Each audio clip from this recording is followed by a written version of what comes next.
Hi students, this is Easy Max to learn Max easily. Chapter 1 sets relations and functionsல example 1.3 தான் பார்க்க போகிறோம். இதில் வந்து நம்ம ப்ரூஃப் பண்ண சொல்லியிருக்காங்க. இந்த கொஷினில் நம்ம LHS எடுத்துப்போம். அந்த LHS ஹாஃபாக பிரித்து எடுத்துக்கலாம்.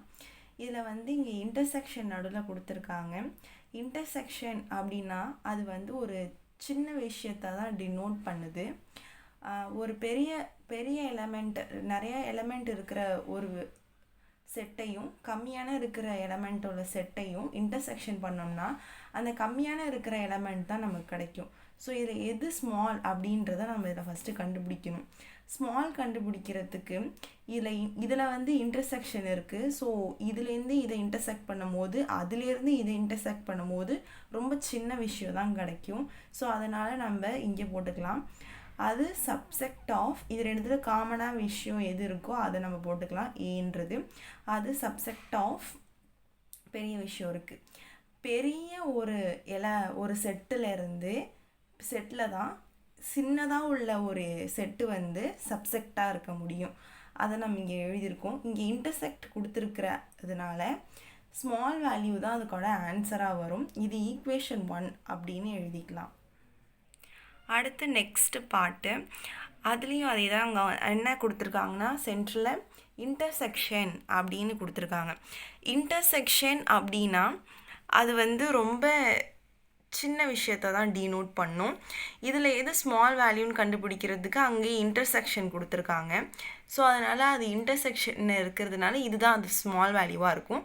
ஸ்மால் வேல்யூ சப்செக்ட் ஆஃப் ரெண்டுத்தில் காமனாக எது இருக்குது, சி டேஷ் போட்டுக்கலாம். சப்செக்ட் ஆஃப் பிக் செட்டு எடுத்துக்கிட்டோம்.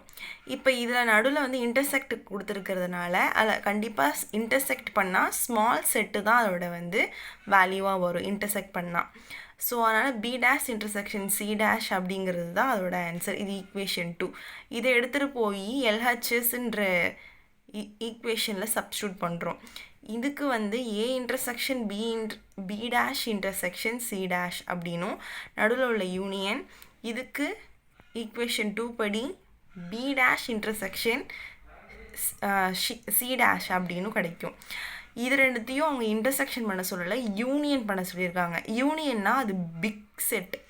இதில் எது பிக் செட்டு நம்ம எப்படி கண்டுபிடிக்கிறதுனா இங்கே பி டேஷ் இன்டர்செக்ஷன் சி டேஷ்னு கொடுத்துருக்காங்க.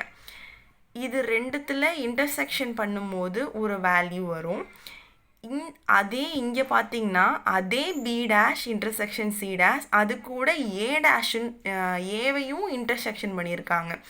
இதே வேல்யூ இங்கே வரும். அது கூட ஏவை இன்டர்செக்ஷன் பண்ணுறதுனால அதோட சின்ன வேல்யூ தான் நமக்கு கிடைக்கும். அப்போ இது ரெண்டுத்தில் எது பெருசு அப்படின்னா இது கண்டிப்பாக பெரிய வேல்யூ தான் யூனியன் பண்ணும்போது கிடைக்கும். யூனியன் பண்ணும்போது B dash intersection C dash தான் கிடைக்கிது.